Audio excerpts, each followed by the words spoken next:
সুপ্রিয় দর্শক, যুক্তরাষ্ট্রের নিউ ইয়র্ক থেকে চ্যানেল আর স্টুডিওতে আমন্ত্রণ জানাচ্ছি আমি সানজিদা হিয়া আমাদের নিয়মিত আয়োজন প্রবাসের কথা অনুষ্ঠানে।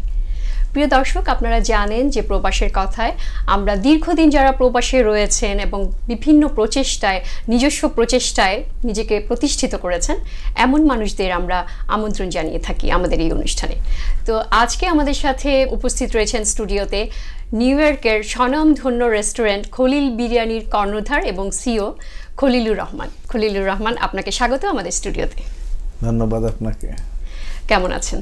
আলহামদুলিল্লাহ, আপনি কেমন আছেন? আলহামদুলিল্লাহ ভালো আছি। আমি একটু জানতে চাই যে আপনি এই যে আপনার খলিল বিরিয়ানিটা শুরু করেছিলেন যখন থেকে, প্রথম শুরুর দিকের গল্পটা সম্পর্কে যদি একটু বলেন। ধন্যবাদ। রামাদান করিম, পবিত্র রোজার শুভেচ্ছা সকলকে। প্রবাসের সবাই আমরা সিয়াম সাধনার সাথে আমরা কমিউনিটির সকল স্তরের মানুষকে নিয়ে আমরা রোজা পালন করছি এবং বিভিন্ন অনুষ্ঠানে যোগদান করছি। তো আসলে আমাদের প্রবাস বলতে আমরা নিউ ইয়র্কে যারা আছি আমরা সবাই মিলেমিশে এক টুকরো বাংলাদেশ বলতে পারি।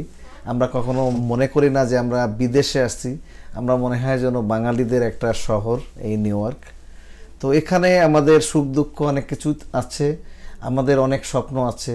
এই স্বপ্ন বাস্তবায়ন করার লক্ষ্যে আমরা নির্লসভাবে কাজ করে যাচ্ছি। আমিও তার ব্যতিক্রম না। আমি 2008 সালে প্রথম যখন এখানে আসি বিভিন্ন জায়গায় কাজ করি এবং 2017 সালে আমি ছোট্ট পরিসরে খলিল বিরিয়ানি হাউস একটা রেস্টুরেন্ট দিয়েই আমার যাত্রা শুরু। সেখান থেকে আজকের আমার খলিল গ্রুপ। তো প্রথম যখন আমি শুরু করি মাত্র 4 জন ওয়ার্কার এবং আমি নিজে 5 জন মিলে আমি কাজ শুরু করি একটা ছোট্ট পরিসরে। এর আগে আমি দেখা যাচ্ছে বিভিন্ন রেস্টুরেন্টে কাজ করেছি, এখানে কুকিং স্কুলে লেখাপড়া করেছি। আমি বাংলাদেশি খাবারটাকে প্রমোট করার জন্য শুরু করেছিলাম, এই জন্য আমার নাম খলিল এবং খলিল বিরিয়ানি আমাদের বাংলাদেশি একটা ট্রেডিশনাল ফুড। এই দুইটা মিলেই কিন্তু আমরা বাংলাদেশকে প্রমোট করা এবং বাংলাদেশি ফুডকে ইন্ট্রোডিউস করাই আমার মূল লক্ষ্য ছিল। তার ধারাবাহিকতায় কিন্তু আমি অনেক দূর এগিয়েছি। আজকের এই খলিল বিরিয়ানি হাউস শুধুমাত্র একটা প্রতিষ্ঠান না, এটা একটা ব্র্যান্ড অফ বাংলাদেশ। আমরা সেটা সক্ষম হয়েছি বিভিন্ন জাতিগোষ্ঠীর মাঝে আমাদের ফুডের মাধ্যমে আমরা আমাদের পরিচিতি এবং আমাদের দেশের খাবারের পরিচিতি করতে সক্ষম হয়েছি। ধন্যবাদ আপনাকে। এই যে বাঙালি খাবারকে, বাংলাদেশীয় খাবারকে আপনি প্রমোট করেছেন, আমাদের যে কমিউনিটি, বাংলাদেশি কমিউনিটি ছাড়াও বিভিন্ন জাতি, বিভিন্ন দেশের লোকের কাছে আপনি তুলে ধরেছেন, বাংলাদেশকে রিপ্রেজেন্ট করছেন, এটা আপনার কেমন অনুভূতি? আমি অত্যন্ত আনন্দিত এবং গর্বিত যে আমরা যেমন জাতি হিসেবে স্বাধীন, আমাদের অনেক সত্তা আছে, আমাদের ফুড আছে, আমাদের কালচার আছে, আমাদের ঐতিহ্য আছে। তো এই ঐতিহ্যকে তুলে ধরার জন্য কেউ না কেউ কাজ করতে হবে। তো আপনি শুনলে অত্যন্ত হতাশ হবেন যে ইন্টারন্যাশনাল কুজিং যেটা আছে, যেখানে বিভিন্ন দেশের কুজিং আছে, সেই বইতে, পাঠ্যপুস্তক বইতে কিন্তু আমাদের বাংলাদেশি কুজিংটা অন্তর্ভুক্ত নাই। কারণ হলো আমরা ইন্ডিয়ার একটা পার্ট অফ দ্য ইন্ডিয়া, আমাদের ফুডকে ইন্ডিয়ান ফুড হিসেবে আমরা পরিচিতি করেছি বিভিন্ন জায়গায় এবং আমরা নিজেরাও ইন্ডিয়ান ফুড হিসাবে আমরা বলতে স্বাচ্ছন্দ্য বোধ করতাম। কিন্তু আমাদের নিজস্ব ফুড, যেমন আমাদের অনেক ফুড আছে যেটা আমাদের নিজস্ব ইন্ডিয়াতেও নাই। আমাদের যেমন পিঠা, আমাদের বিরিয়ানি কিন্তু ইন্ডিয়ান বিরিয়ানি সম্পূর্ণ আলাদা, পাকিস্তানের বিরিয়ানি সম্পূর্ণ আলাদা। তো এটা আমি তুলে ধরতে সক্ষম হয়েছি আমাদের নতুন প্রজন্ম সহ বিভিন্ন জাতিগোষ্ঠীর মাঝে। আমাদের কমিউনিটি ছাড়াও আমাদের ফুড বিভিন্ন জায়গায় আমরা দিতে সক্ষম হয়েছি এবং আমাদের যে নিজস্ব একটা ফুড আছে, এর আলাদা বৈশিষ্ট্য আছে, এটা আমরা তুলে ধরতে সক্ষম হয়েছি খলিল বিরিয়ানির মাধ্যমে। শুধুমাত্র খলিল বিরিয়ানি বাংলাদেশি প্রতিষ্ঠান এটা নয়, অগণিত প্রতিষ্ঠান আছে। এখন কিন্তু অনেকেই সাহস করে বাংলাদেশি কুজিংটা লিখছে। আমাদের নিউ ইয়র্ক সহ সারা পৃথিবীতে এখন বাংলাদেশি কুজিংয়ের একটা সুনাম ছড়িয়ে পড়েছে এবং সুনাম তুলে ধরতে সক্ষম হয়েছি যারা আমাদের এই পেশায় আছে তাদের মাধ্যমে। এই যে আপনি যখন প্রবাসে এসেছেন সেই 2008-এ, তো আপনার এই যে প্রচেষ্টা একটু জানতে চাইবো। সবাই তো এসে প্রথমে একটু অর্জব করে, প্রথম সিচুয়েশনটাও সেরকমই থাকে। আপনি বিভিন্ন কাজ আছে যারা বিজনেস, আপনি এটাকে এস্টাবলিশ করেছেন, কিন্তু আপনার এই যে রেস্টুরেন্ট দেওয়ার অনুভূতিটা বা আপনি ডিসাইড করলেন যে আপনি রেস্টুরেন্ট দিবেন, এটা কেন? এটা আসলে আমি তো বললামই যে প্রথম আসার পরে স্বপ্ন থাকে নিজেকে দাঁড় করাবো। আমিও প্রথম অড জব দিয়ে শুরু করি, আমি একটা গ্রোসারির মিট কাটার হেল্পার হিসেবেই জয়েন করি। সেখান থেকে আবার একটা রেস্টুরেন্টে ডিশ ওয়াশার হিসাবে আমি কিন্তু অনেক দিন কাজ করি। তো সেখান থেকেই কিন্তু আমার শুরু। তো সবার স্বপ্ন থাকে আমরা ভালো কিছু করব। আমারও ইচ্ছা ছিল যে আমি একটা বিজনেস করব। অনেকের কাছে জানাশোনা করে জানতে পারলাম যে না, রেস্টুরেন্ট বিজনেসে প্রফিটেবল এবং এটার সাস্টেনেবল। তো এই জন্য আমি রেস্টুরেন্ট বিজনেস করব বলেই কিন্তু আমি নিজের সিদ্ধান্ত নিই। সিদ্ধান্ত নেওয়ার পরে আমি রেস্টুরেন্টে কাজ শুরু করি। কাজের পাশাপাশি আমি এখানে সুনামধন্য স্কুল কুলিনারি ইনস্টিটিউট, এখান থেকে আমি গ্র্যাজুয়েশন করেছি, প্রশিক্ষণ নিয়েছি ইন্টারন্যাশনাল কুজিংয়ের উপরে, প্রফেশনাল শেফের উপরে। তো সেখান থেকে কিন্তু লেখাপড়া করার পরে আমি আরও জ্ঞান অর্জন করার পরে বুঝতে পেরেছি যে না, আমাকে যদি ভালো কিছু করতে হয় তাহলে একটা ছোট্ট পরিসরে হলেও নিজের প্রতিষ্ঠান তৈরি করতে হবে। আর সেই লক্ষ্যে কিন্তু 2017 সালে আমি খলিল বিরিয়ানি যাত্রা শুরু করেছিলাম। খলিল বিরিয়ানির এখন তো অনেকগুলো শাখা হয়েছে আমরা জানি, সারা যুক্তরাষ্ট্রের বিভিন্ন মানে নিউ ইয়র্কের বিভিন্ন জায়গায়। তো এ পর্যন্ত আপনাদের এই যে 2017 থেকে এখন 2025 এ পর্যন্ত যে জার্নিটা আপনার, এই জার্নির মাঝে যে আপনার অ্যাচিভমেন্টগুলো সেগুলো সম্পর্কে যদি একটু বলেন। হ্যাঁ, ধন্যবাদ। আসলে প্রত্যেকটা কাজের কিন্তু সুফল যেমন আছে, উত্থান পতন দুটোই আছে। তো অনেক স্ট্রাগল করছি বিজনেস দাঁড় করানোর জন্য, পাশাপাশি অনেক সুনামও অর্জন করেছি, অনেক সুখ্যাতিও অর্জন করেছি এবং অনেক রিকগনাইজেশন, অ্যাওয়ার্ড বা অনেক কিছুই পেয়েছি। তো আমি যতটুকু জানি বাইডেন থেকে প্রাপ্ত অ্যাওয়ার্ড প্রায় 142টি রিকগনাইজেশন বা অ্যাওয়ার্ড অর্জন করতে সক্ষম হয়েছি, দেশি এবং বিদেশি, ন্যাশনাল, ইন্টারন্যাশনাল অনেক জায়গা থেকে। তো সম্প্রতি আমি 2022 সালে president life time achievement award from Biden professional chef হিসাবে একজন এটা পেয়েছি, অর্জন করতে সক্ষম হয়েছি একজন বাংলাদেশি হিসেবে। এটা আমাদের অত্যন্ত গর্বের। পাশাপাশি আমি ব্রিটিশ কারি অ্যাওয়ার্ড, আমাদের প্রফেশনে যেটা অস্কার খ্যাত, সেই ব্রিটিশ কারি অ্যাওয়ার্ডটা আমি 2022 সালে অর্জন করতে সক্ষম হয়েছি, পার্সোনালিটি অফ দ্য ইয়ার।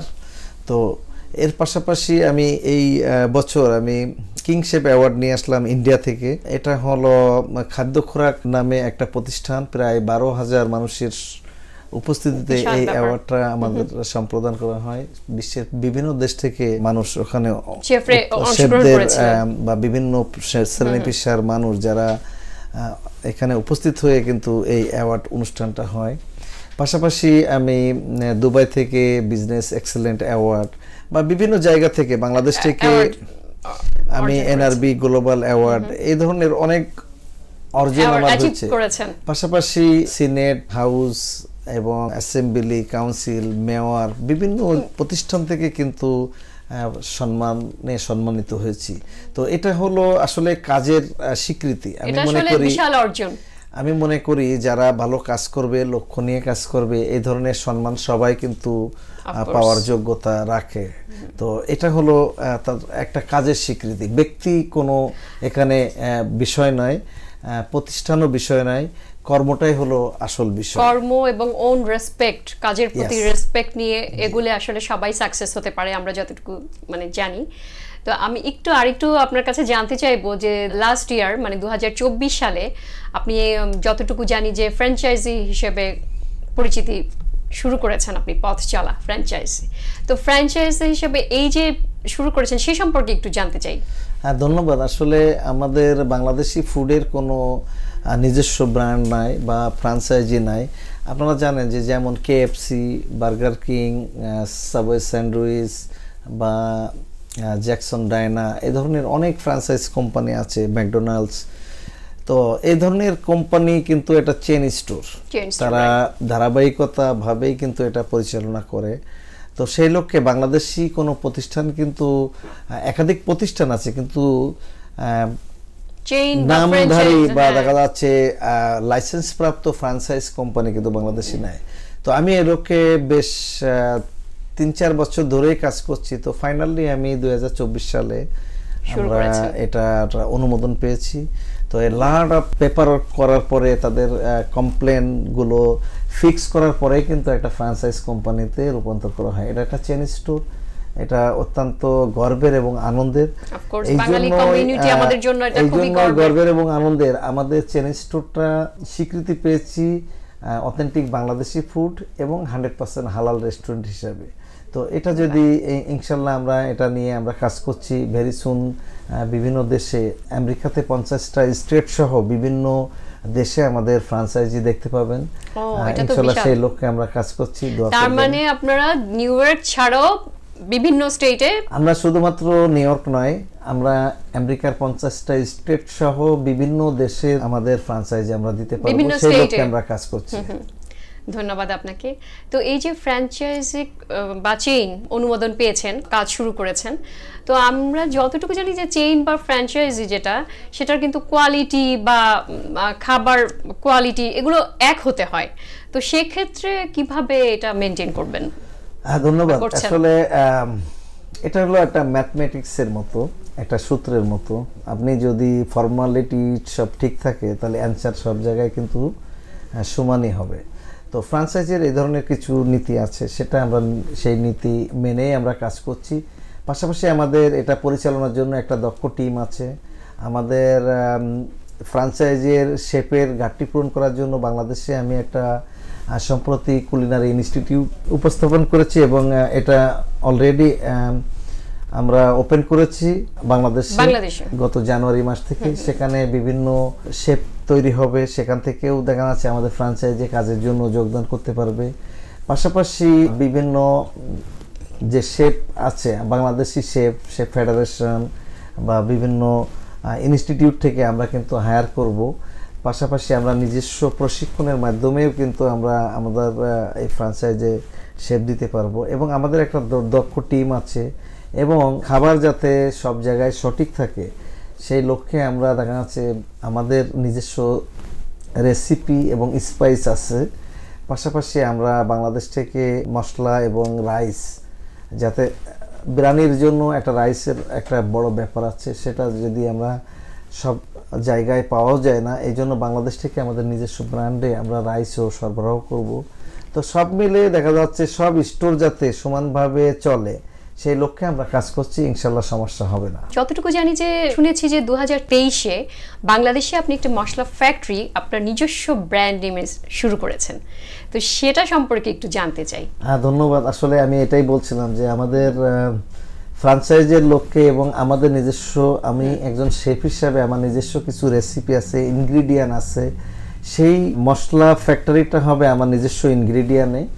তো সেই লক্ষ্যে আমরা কাজ শুরু করেছি, আমাদের কাজ চলছে, এখনো সম্পন্ন হয় নাই। কিছু মশলা এবং কিছু প্রোডাক্ট আমরা রেডি করেছি, ইনশাল্লাহ এন্ড অফ দ্য ইয়ার আমরা এটা লঞ্চ করতে পারবো। তো পাশাপাশি আমাদের মশলার পাশাপাশি রাইস এবং অন্যান্য যে প্রোডাক্টগুলো আমরা একটা দুইটা করে আমরা কিন্তু ভেরি সুন আমাদের মার্কেটে আমরা দিতে পারবো এবং আমাদের মশলা দিয়ে আমরা কিন্তু আমাদের প্রতিষ্ঠানগুলো পরিচালনা করছি। বাংলাদেশে তো একটা কুকিং স্কুলও শুরু করেছেন আপনি, তো একটু জানতে চাই যে আপনি এই প্রবাসী থেকে ইউএসএ থেকে সেই বাংলাদেশে কুকিং স্কুলটা কিভাবে মেইনটেইন করেন? সবকিছুই সম্ভব হয় একটা সিস্টেমের মাধ্যমে। আমাদের বাংলাদেশে প্রতিষ্ঠানেও কিন্তু অনেক দক্ষ কর্মচারী বা কর্মকর্তা ওখানে আছে যারা এই পেশার সাথে যুক্ত। আমি একজন শিক্ষক হিসেবে, গাইডার হিসেবে আমি কাজ করছি। ইনশাল্লাহ আমার পরিচালনায় একটা নয়, ওরকম একাধিক প্রতিষ্ঠান পরিচালনা করার দক্ষতা আমার আছে, আমি সেইভাবেই কিন্তু পরিচালনা করছি। আর বাংলাদেশে প্রতিষ্ঠান বাংলাদেশের লোক দিয়েই পরিচালিত হচ্ছে এবং যদি আমরা দুবাই করি, দুবাইয়ের লোক দিয়েই পরিচালিত হবে। তো এখন তো দুনিয়া হলো হাতের মুঠোয়, প্রযুক্তি হলো হাতের মুঠোয়। তো যেহেতু আমাদের কোথাও না গেলেও আমরা এখানে বসেই কিন্তু সবকিছু পরিচালনা করা অত্যন্ত সহজ। এটা দিন দিন এই প্রযুক্তি এমনভাবে চলে আসছে যে আমাদের কোনো কিছুই মানে মনে হবে না যে আমরা দূরে আছি। তো এই লক্ষ্যে আসলে সমস্যা হবে না, আমরা খুব সুন্দরভাবে পরিচালিত করছি। অলরেডি আমাদের ক্লাস 29টা ক্লাস সম্পন্ন হয়েছে গতকাল, আমরা জানতে পারলাম আমাদের টিমের মাধ্যমে।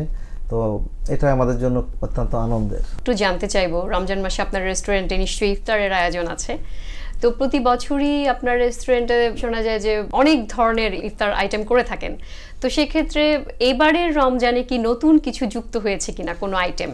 ধন্যবাদ। আসলে আমরা প্রতি বছর আমাদের কমিউনিটিতে আমরা চমক নিয়ে আসি ইফতারির, বাহারি ইফতারি দেওয়াটাই আমাদের একটা কাজ। আমি অ্যাজ এ শেফ হিসাবে আমি প্রতি বছর কোনো না কোনো নতুন আইটেম নিয়ে আসি। এবছরেও আমাদের ব্যতিক্রম নয়, আমরা প্রায় 120টা আইটেম দিয়ে আমাদের 4টি শাখায় আমরা ইফতার বিক্রি করছি। Lots of item. বিশেষ করে ব্রঞ্চে আমাদের মেন শাখাটা থেকে আমরা ইফতার এবং সেহরি, গত বছরে আমরা টেস্ট হিসাবে কয়েকটা সেহরি পার্টি করেছিলাম, এবছরেও শুরু করেছি। সেটা কেমন সাড়া পাচ্ছেন? সেহরিটা অত্যন্ত জনপ্রিয় এবং প্রত্যেকে এটা নতুনত্ব। এই গত শনিবারে ছিল আমাদের প্রথম সেহরি অনুষ্ঠান, এখানে প্রায় 300 থেকে 350 মানুষ উপস্থিত হয়ে রাতের বেলায় সেহরি উপভোগ করেছে এবং সবাই এনজয় করছে। আমার প্রতিদিন ফোন আসছে, আগামী শুক্রবার এবং শনিবার আবার আমরা সেহরি অনুষ্ঠান করব। পাশাপাশি ইফতার আমাদের বিভিন্ন কমিউনিটিতে যে অনুষ্ঠান হচ্ছে বা সেখানে কিন্তু আমরা ইফতার পার্টিতে খাবার সরবরাহ করছি। মসজিদ এবং মাদ্রাসা সহ বিভিন্ন কমিউনিটি সেন্টারে কিন্তু আমাদের ফুড যাচ্ছে। তো এটা অত্যন্ত আনন্দের এবং আমাদের জন্য অত্যন্ত গর্বের। আমরা চেষ্টা করছি যে কমিউনিটিতে আমাদের নতুন প্রজন্ম সহ অন্যান্য সবার চাহিদা মোতাবেক নতুন নতুন খাবার সরবরাহ করা এবং স্বাস্থ্যসম্মত এবং ভালো খাবার যেটা, সেটাই আমরা কিন্তু সরবরাহ করতে সক্ষম হচ্ছি। অনেক ধন্যবাদ আপনাকে। আমি অনুষ্ঠানের শেষ পর্যায়ে চলে এসেছি, তো একটু জানতে চাবো ছোট করে যে আপনার ভবিষ্যৎ পরিকল্পনা, এই খলিল বিরিয়ানিকে ঘিরে কি কি পরিকল্পনা আছে? আসলে মানুষ তো বাসায় আশা নিয়ে, আমিও তার ব্যতিক্রম নয়। আমি খলিল বিরিয়ানিকে অনেক বড় পরিসরে দেখতে চাই সারা পৃথিবীতে। আমি যেটা বলছিলাম যে আমাদের শাখা মানুষ তার স্বপ্নের চেয়ে ঊর্ধ্বে। আমি আমার লক্ষ্যে পৌঁছানো বড় বিষয় নয়, আমি চেষ্টা করছি যে খলিল বিরিয়ানি একটা বাংলাদেশি ব্র্যান্ড, এটা যেন সব জায়গায় থাকে এবং এটা নিয়ে মানুষ যেন গর্ব করতে পারে, এটা আমাদের প্রতিষ্ঠান, সেই লক্ষ্যে আমি কাজ করছি। তো দোয়া করবেন আপনাদের মাধ্যমে যেন সকলের এই আশাটাকে আমি যেন বাস্তবায়ন করতে পারি এবং আমি যেন আমার লক্ষ্যে পৌঁছাতে পারি। অনেক ধন্যবাদ আপনাকে আমাদেরকে সময় দেওয়ার জন্য স্টুডিওতে। আপনার জন্য অনেক শুভ কামনা রইল আগামী দিনগুলোর জন্য। সুপ্রিয় দর্শক, আজ এ পর্যন্তই। আবারও দেখা হবে নতুন কোনো অতিথিকে সঙ্গে নিয়ে, নতুন কোনো এপিসোড নিয়ে। সে পর্যন্ত ভালো থাকুন।